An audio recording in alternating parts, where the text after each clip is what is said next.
أعوذ بالله من الشيطان الرجيم. بسم الله الرحمن الرحيم. الحمد لله رب العالمين والعاقبة للمتقين ثم الصلاة والسلام على سيد الأنبياء والمرسلين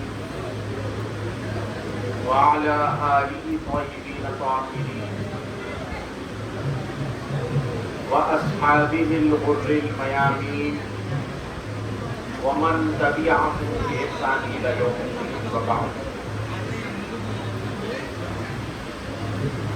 قال الله تعالى في القرآن المجيد فرقان الحميد أعوذ بالله من الشيطان الرجيم بسم الله الرحمن الرحيم.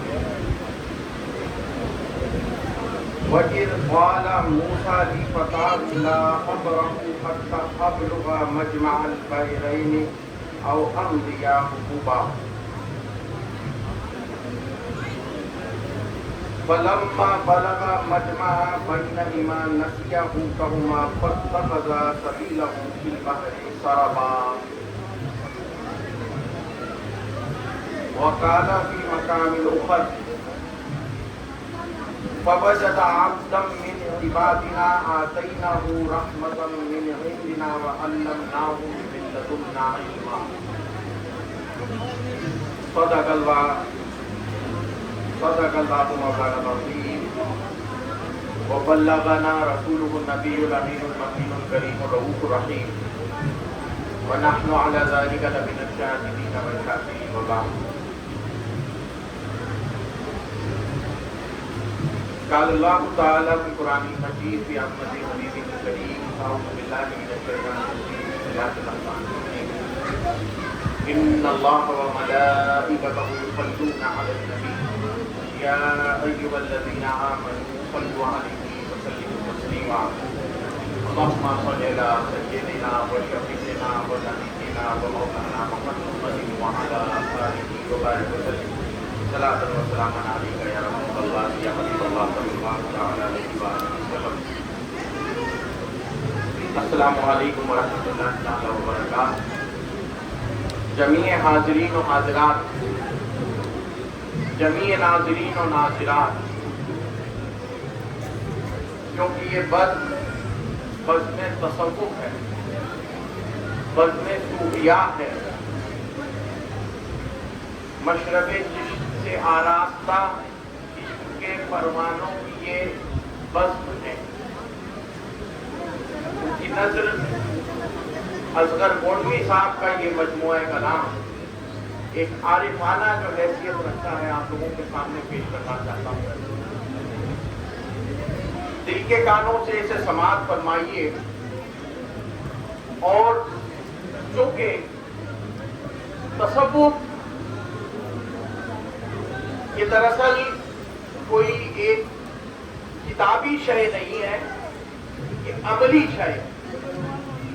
یہ ضرور ہے کہ کتاب سے، لٹریچر سے اس کا بڑا گہرا تعلق ہے، مگر تصوف اصل عشق ہے.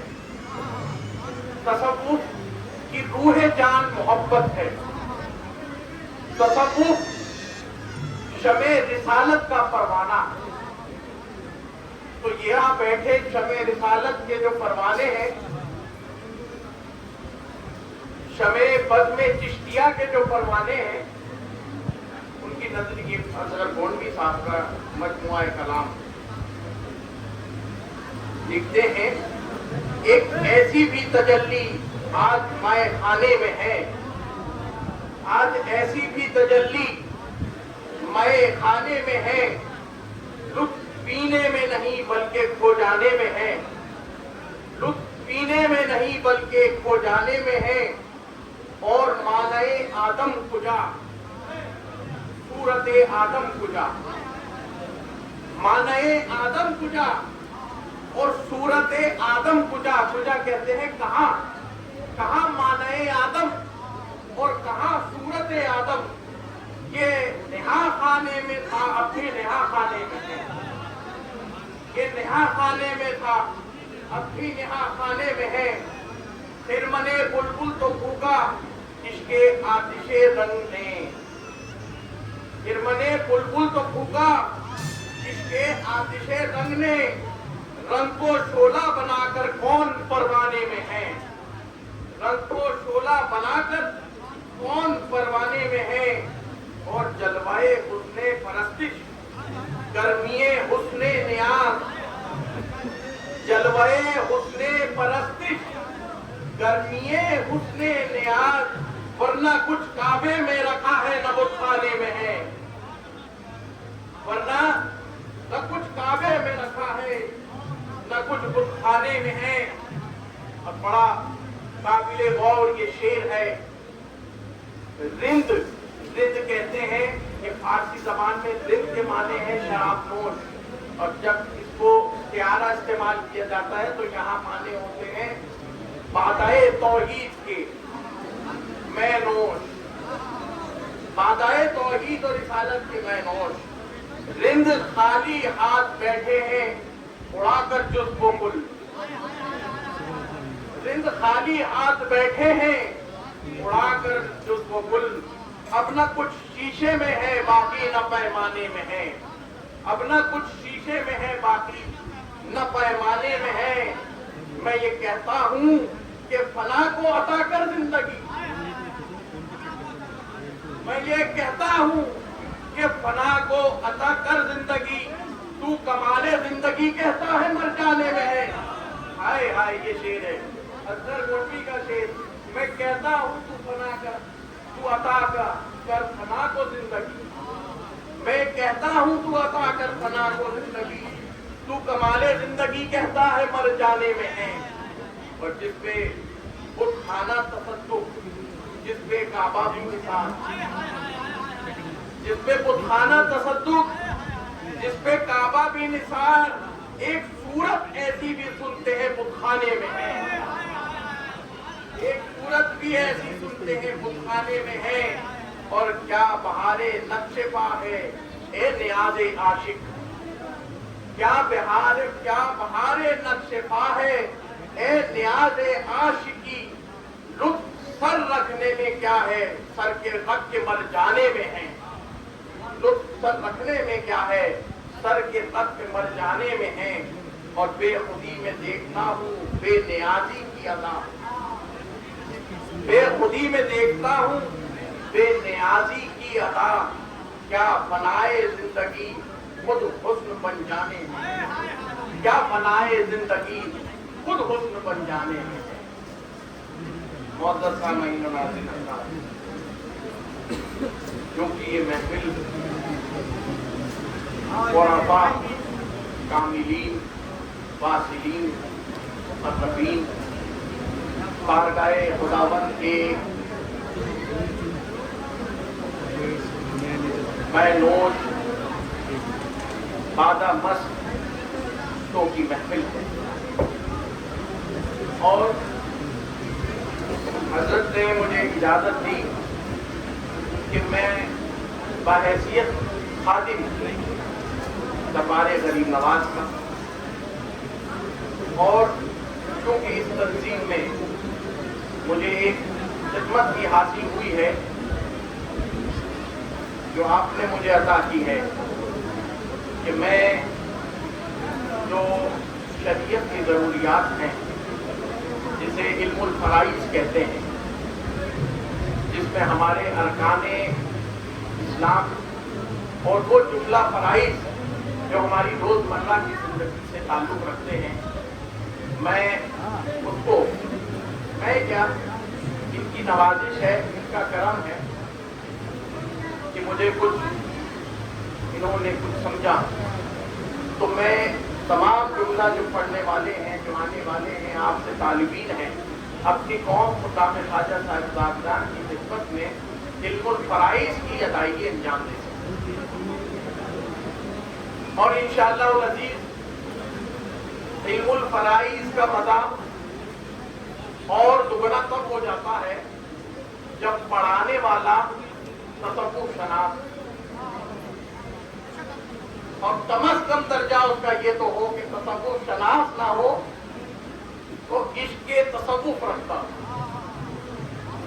مضامین تصوف سے اس کا ذوق ہو، اور کم از کم یہ بھی نہ ہو تو آخری درجہ اس کا یہ ہو کہ وہ فقیروں کو فقیر مانتا ہو، درویشوں کو درویش مانتا ہو، اپنی شریعت کی چھڑی سے فقیروں اور درویشوں کا سر نہ پھاڑتا ہو۔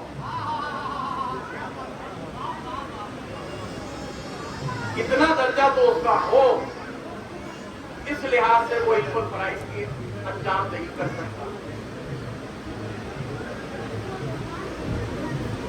آج عرس بھی ہے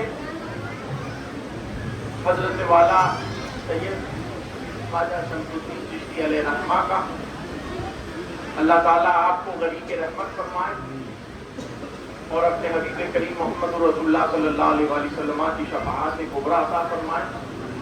اور آج جس کتاب کی رونمائی ہے گنج اسرار، ابھی آپ اس سے پہلے مجھ سے کتاب سن چکے ہیں، جناب صفت اللہ بخاری صاحب بھی آپ کے سامنے تشریف فرما ہے، جناب صاحبزادہ سید سلمان چشتی صاحب بھی جلوہ افروز ہیں، اور دیگر جن حضرات نے بھی مجھ سے پہلے اپنے کلمات پیش کیے ہیں، بہت خوب انجام دیے ہیں اور بڑا کمال کے ساتھ اپنی بات کو رکھا ہے۔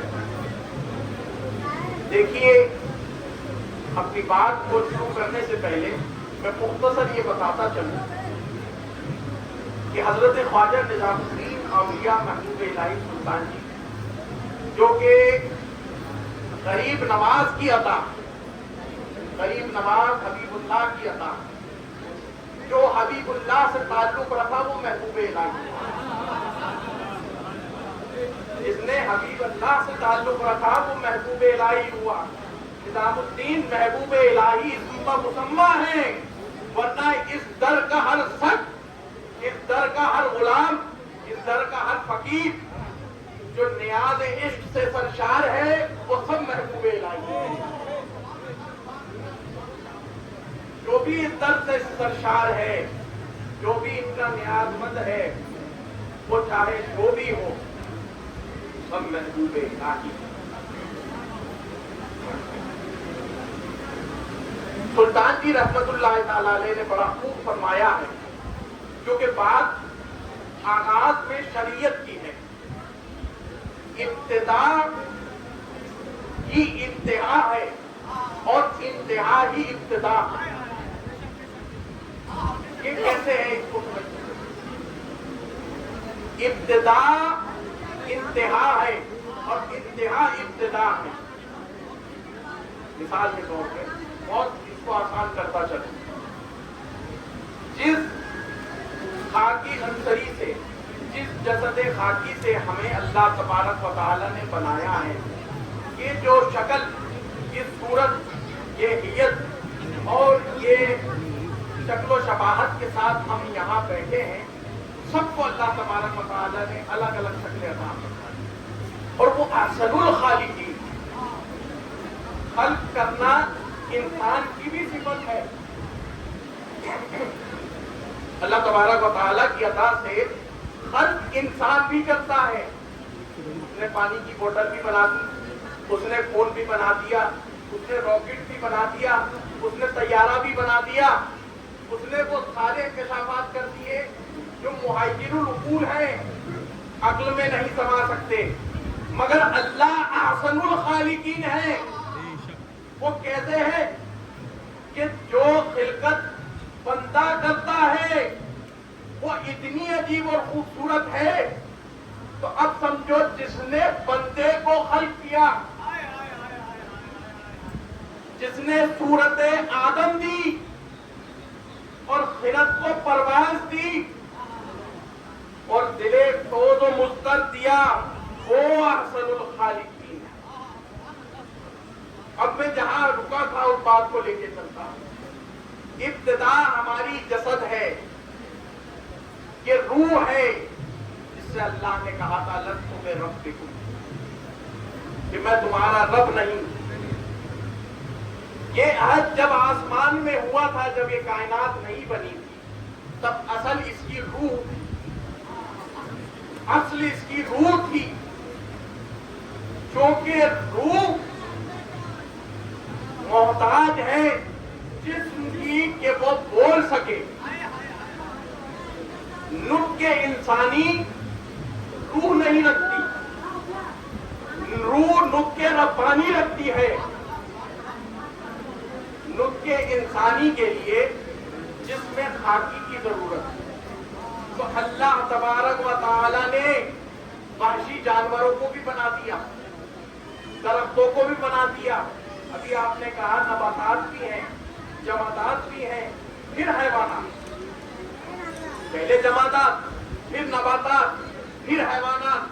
جمادات میں سارے پہاڑ و پتھر، نباتات میں سارے شجر و حجر، اور حیوانات میں سارے انس و جان.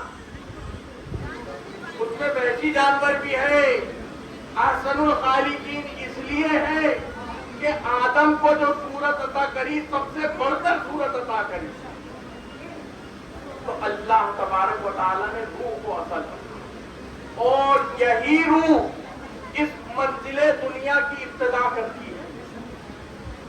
جب جسد زمین میں مر جانے کے بعد خاک ہو جاتا ہے، یہی روح پھر آغاز انتہا کرتی ہے.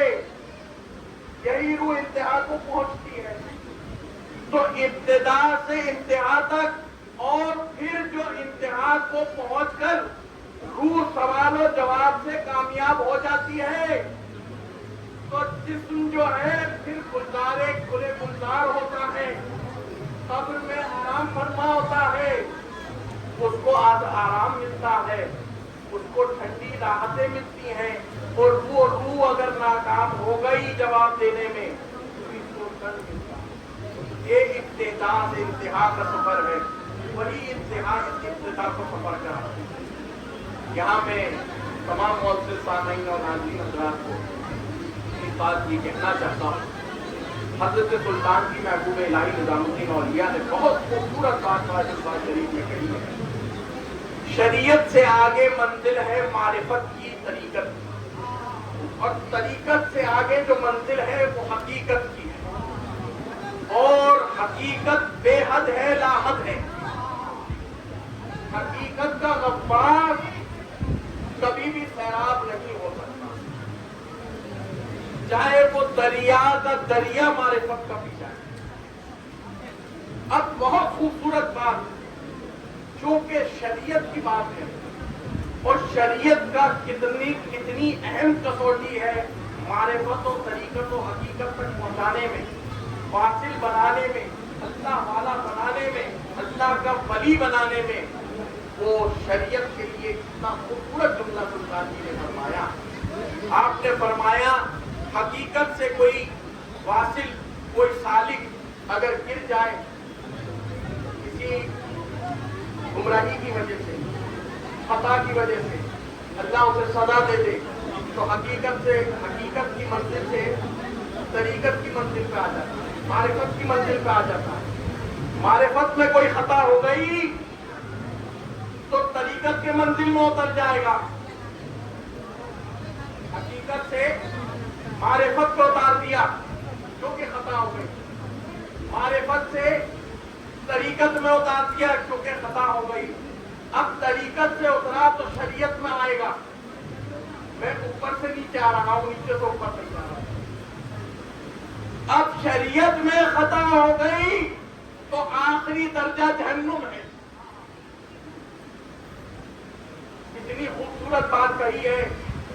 ہمیں یہ کہا جاتا ہے کہ مشائخ چشت شریعت سے بیگانہ ہے. یہ بہت عام مقولہ ہے، اور مولویوں کا خود ساختہ مقولہ ہے.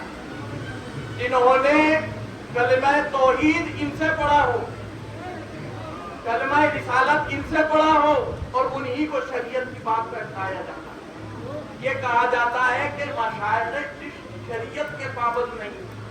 خدا نہ خواستہ یہ بھی کہا جاتا ہے کہ یہ ناخواندہوں کی جماعت، ان پڑھوں کی جماعت. نعوذ باللہ من ذالک.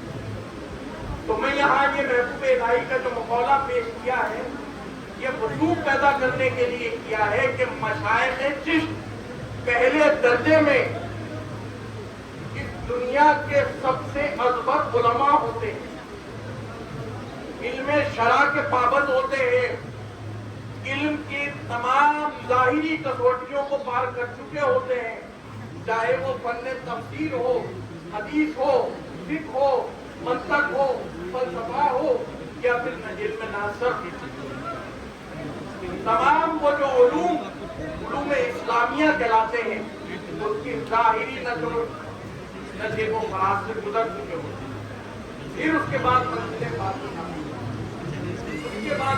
باطن آتی ہے، اور منزل باطن میں بھی اس طرح فائد ہے کہ نیاز بے نیاز فرماتے ہیں یہاں استاد ہے تو ہم، شاگرد ہیں تو ہم۔ اگر مرتبہ طفل اور شاگرد کا بھی ہے، طلب ارادت کا بھی ہے، تو اس میں سب سے بلند مرتبہ ہے، اور شیخ بن جانے کا مرتبہ ہو، پیر کا مرتبہ ہو، اللہ والا بن جانے کا مرتبہ، تو اس میں بھی مشائخ۔ اس لیے میں یہاں آپ لوگوں کے درمیان آج کھڑا اسی بات کو لے کر کہ ہمیں ضرورت پہلے یہ ہے کہ بالکل ہمارے اندر تصوف شناسی اور تصوف پسندی اور مشائخ چشت سے نسبت کبھی ہونا بہت ضروری ہے۔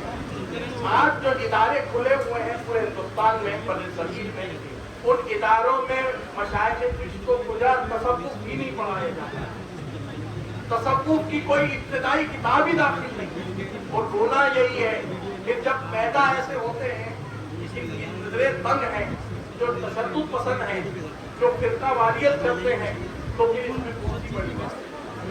یہاں معاملہ اس لیے ہم نے شریعت کے ساتھ امتزاج تصوف اور طریقت کا رہے، تو ہم الحمدللہ علم فرائض بھی پڑھائیں گے، اور جہاں تک ہوگا فارسی زبان کی بھی آشنائی کرائیں گے، فارسی گرامر بھی، کیونکہ غریب نواز اصلی زبان مادری زبان فارسی ہے۔ گنج اسرار جو کتاب ہے وہ کتاب دراصل حقیقی جو اس کی زبان ہے وہ فارسی ہے، اس زبان کا ترجمہ آپ چاہے انگلش میں ہو یا اردو میں ہو، لیکن اگر اسے حقیقی طور پر پڑھنا ہے، جیسے قرآن مجید ہے، قرآن مجید ترجمے سے پڑھا جا سکتا ہے لیکن نماز ترجمے کے ساتھ نہیں پڑھی جاتی، نماز عبارت اصل کے ساتھ پڑھی جاتی۔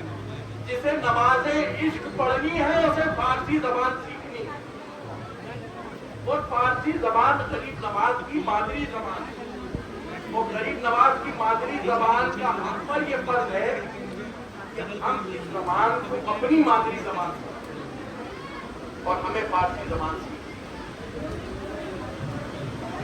بہت مختصر اپنی بات کرتے ہوئے میں یہاں سے رخصت ہوں گا۔ میں نے ابھی آپ کے سامنے سورہ کہف کی آیت،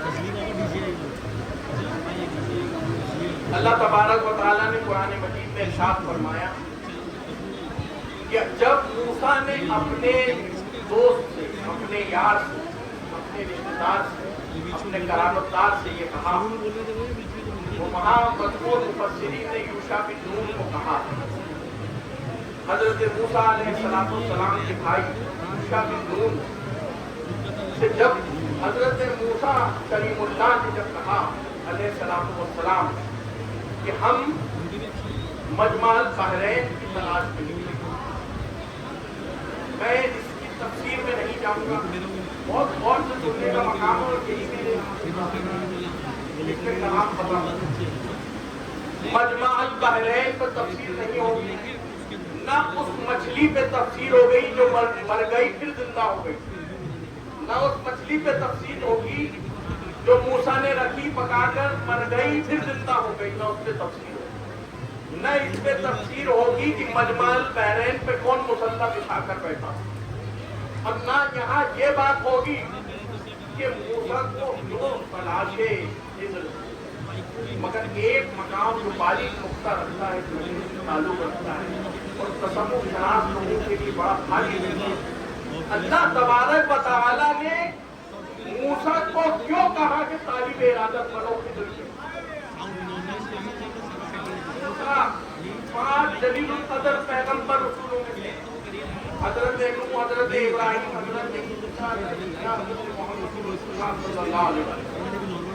صاحب کتاب صاحب وحی صاحب رسالت صاحب نبوت جو کہ رسالت کا جز نبوت اور نبوت کا کمال رسالت، صاحب وحی صاحب کتاب صاحب امت جو بنی اسرائیل ہے وہ بڑی حیرانگی کی بات ہے، بہت طلب بات ہے اور توجہ سے سننے لائق بات ہے۔ حضرت خضر نہ ولی نہ رسول نہ صاحب کتاب نہ صاحب امت، لیکن اصح قول صحیح قول مفسرین کے مجمع عام میں جمہور نے جو بات کی ہے وہ یہ کہا ہے کہ خضر علیہ السلام ولی، خضر علیہ السلام کے لیے ایک قول شاذ و نادر ہوا، یہ بھی قول ملتے ہیں کہ آپ نبی تھے، لیکن خضر علیہ السلام کے لیے جو اصح قول ہے، صحیح ترین قول ہے جمہور مفسرین کے نزدیک وہ یہ ہے کہ وہ ولی تھے۔ موسیٰ علیہ السلام کو ایک ولی کی ارادت کے لیے بھیجا گیا۔ قرآن کی آیت پڑھ رہا ہوں، نہ یہ فتویٰ ہے نہ کسی صوفی کی لکھی ہوئی کتاب ہے، یہ کوئی انجینئرنگ کرتے کرتے ایک دم سے دوسری جگہ انجینئرنگ کرنے لگ جائے۔ جس کا جو فن ہو اس کو اس کی مہارت ہونی چاہیے، لیکن فن سے ہٹ کر اگر وہ مہارت دکھائے تو بیوقوف کہا جاتا ہے، نادا کہا جاتا ہے، سرکش کہا جاتا ہے، جاہل کہا جاتا ہے۔ تو میں یہ کہنا چاہتا ہوں ان کا ڈپارٹمنٹ ایسا ہے پلمبنگ کا یا انجینئرنگ کا کہ یہ قرآن کی آیت پڑھ رہا یہ حدیث بھی نہیں ہے کہ اللہ نے موسیٰ کو طلب ارادت خضر میں بھیجا۔ موسیٰ اپنے وقت کے رسول ہیں، صاحب کتاب ہیں، اور حالت یہ ہے کہ جتنے نبی ہوں گے وہ ان کے تابع ہیں، سب نبی ان کے تابع ہیں اپنے وقت کے۔ یہ مقصود ان کو ولایت کی غرض سے بھیجا، ولی ڈھونڈنے بھیجا، ارادت سے بھیجا۔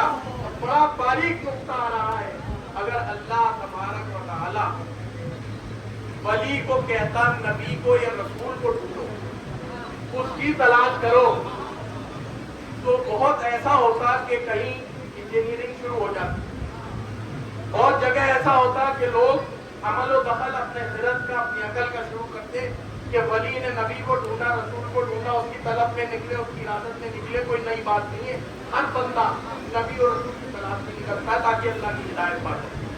مگر موسیٰ کو کہا خضر کی بارگاہ میں حاضر ہونا ہے، یہاں اللہ تبارک و تعالی نے یہ خط جلی کھینچ دیا کہ اللہ کے ولیوں کی بارگاہ میں جانا رسولوں کی سنت ہے۔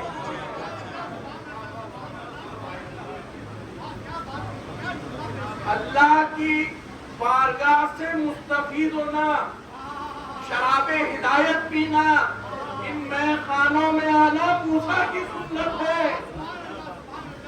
اور فَوَجَدَ عَبْدًا مِّنْ عِبَادِنَا، اس نے موسیٰ علیہ السلام نے اپنے وقت کے سارے اللہ کے بندوں کو نہیں ملاقات کی، بندوں میں سے ایک بندے سے، بندوں میں سے ایک بندے سے ملاقات کی، اور اللہ کی زمین ان بندوں سے بھری ہوئی ہے۔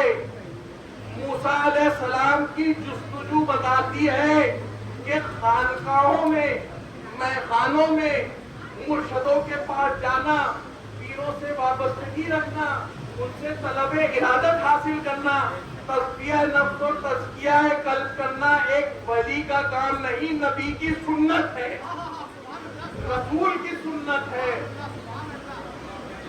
یہ مقام ہے آشنائی کا۔ تو موسیٰ علیہ السلام ہر حال میں خضر علیہ السلام سے پڑھتا ہے، مگر اللہ تبارک و تعالی نے موسیٰ کو جستجو دلائی کہ طلب خضر کی۔ یہاں مطلوب خضر ہے، طالب موسیٰ، وہاں مرشد خضر ہے، یہاں تلمیذ، یہاں مرید موسیٰ۔ یہ ہے معاملہ۔ یہ تصوف کے مضامین خود قرآن مجید بیان کرتے ہیں۔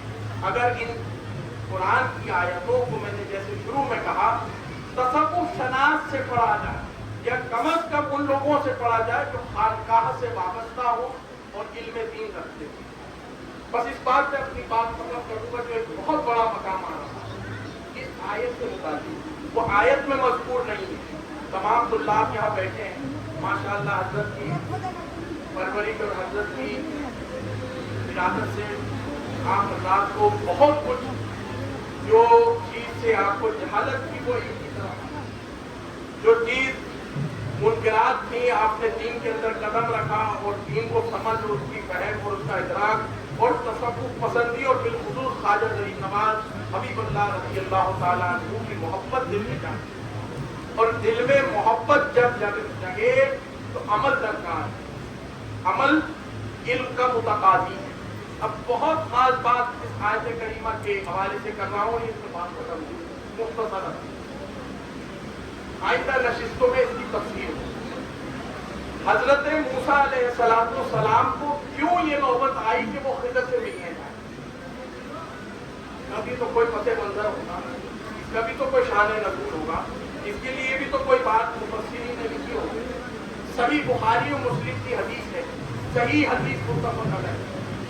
ایک بنی اسرائیل نے آیت کا شان نزول بتانا آیت کا شان دیکھو موسیٰ کے ملاقات پورا کہا حضرت موسیٰ علیہ السلام سے متفق علیہ حدیث کسی بنی اسرائیل کے بڑے عالم نے یہ دریافت کر لیا کہ آپ سے بھی زیادہ کوئی عالم ہے, آپ سے بھی بڑا کوئی جانکار ہے, کیونکہ حضرت موسیٰ کلیم اللہ تھے.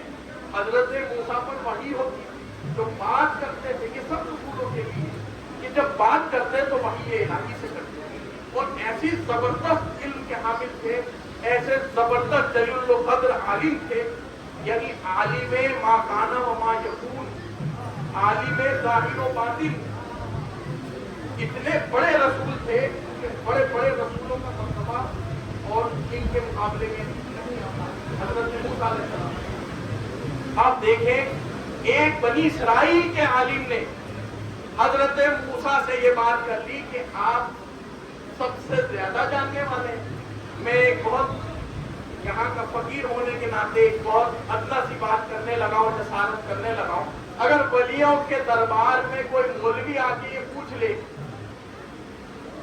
کہ یہ ولایت میں یہ تصوف میں یہ فعل شریعت سے ثابت ہے کہ نہیں تو عجیب مت جانیے, پریشان نہ ہوئیے گا, کیونکہ پچھلی قوموں کی داستان میں رسولوں سے پوچھتے تھے یہ عالم.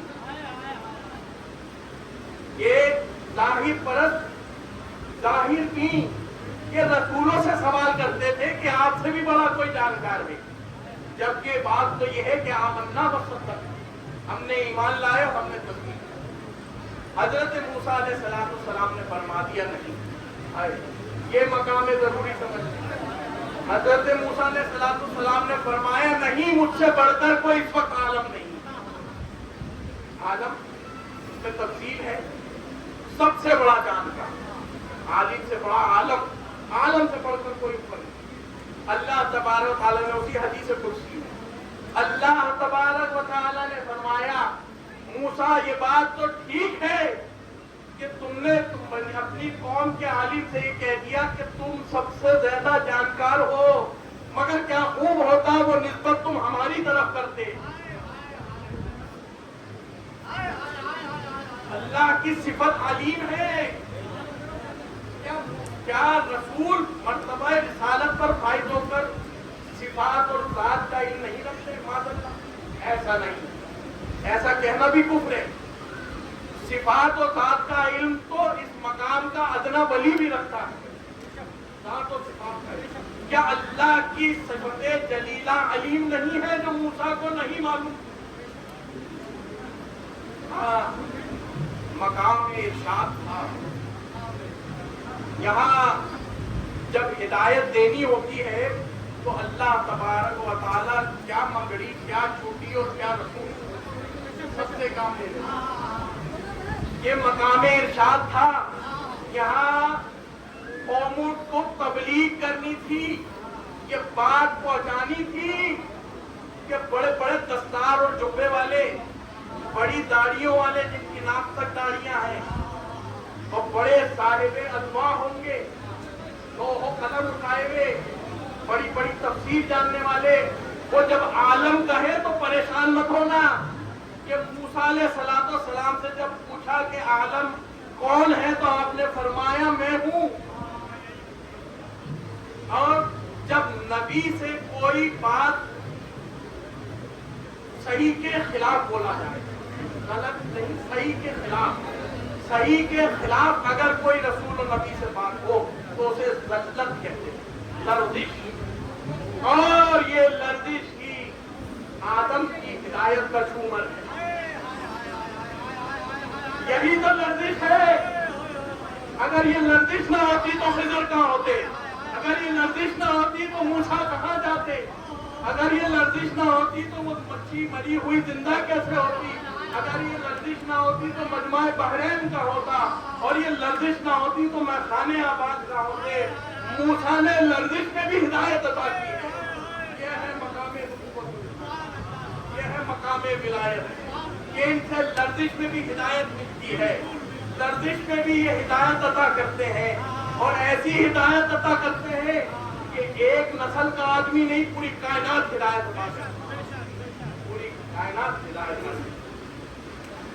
دیکھیے یہ مقام ایسے نقطے ہیں قرآن کے کہ عرفانی مجالس، اور یہ عرفانی مجالس موسیٰ نے قائم کی ہے خضر کی راہ. اس لیے آج بھی ہر ولی کو خضر راہ کہا جاتا ہے، اس لیے آج بھی ہر ولی کو خضر راہ کہا جاتا ہے. اور اس لیے علامہ اقبال نے کہا ہے دل و عقل و دل و نگاہ کا مرشد اولی ہے عشق. عقل و دل و نگاہ کا مرشد اولی ہے عشق. یہ نہ ہو تو شریعت و دین بت قدائے تصورات.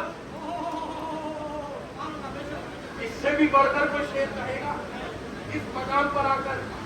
اب دل و نگاہ کا مرشد اولی ہے عشق. عقل سے کون خالی انسان ہے؟ کوئی نہیں. دل سے کون خالی انسان ہے؟ کون حیوان ہے؟ کوئی نہیں. نگاہ سے، بصیرت سے کون خالی انسان ہے؟ کوئی نہیں.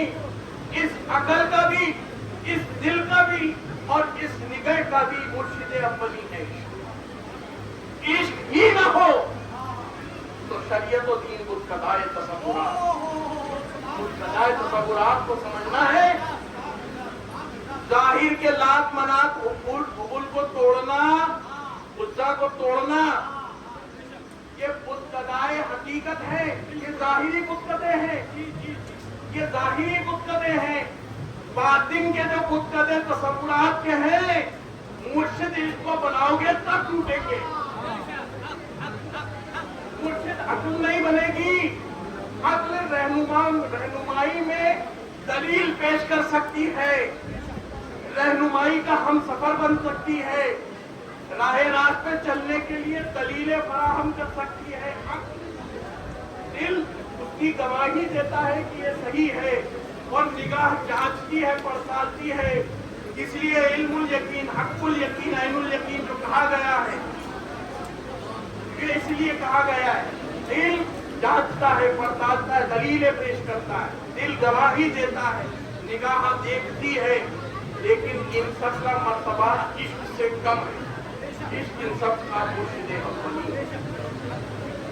اللہ تبارک و تعالی ہم سب کو اور آپ کو اس مجلس عرفانی کی انوار تجلیات ہم سب کے قلب پر، ہم سب کے اذہان اور قلوب پر اور عقول پر، عقلوں پر نازل فرمائے، اور ہم کو غریب نواز حبیب اللہ خواجہ خواجہ معین الدین چشتی لامقام آسما آستہ معین الدین چشتی کی بارگاہ کا ایک عاشق حقیقی عاشق دار بنائیں کہ ہم دین و دنیا میں کامیاب و سرفراز ہو سکے. اور تصوف جو کہ شریعت کے بغیر نہیں چلنے والی چیز ہے، تصوف ہرگز شریعت کے بغیر نہیں چل سکتی. تصوف کو لازمی ہے شریعت کا پیرائے پہنانا. پہلی سیڑھی پہلی منزل وہی ہے. اللہ تعالی ہم سب کو علم دین سے آشنا فرمائے اور اللہ تعالی حضرت کی خدمات کو قبول بارگاہ فرمائے اور ہم سب کو اللہ والوں کی صحبت عطا فرمائے. قول قولی ھذا واستغفر اللہ. السلام علیکم ورحمۃ اللہ.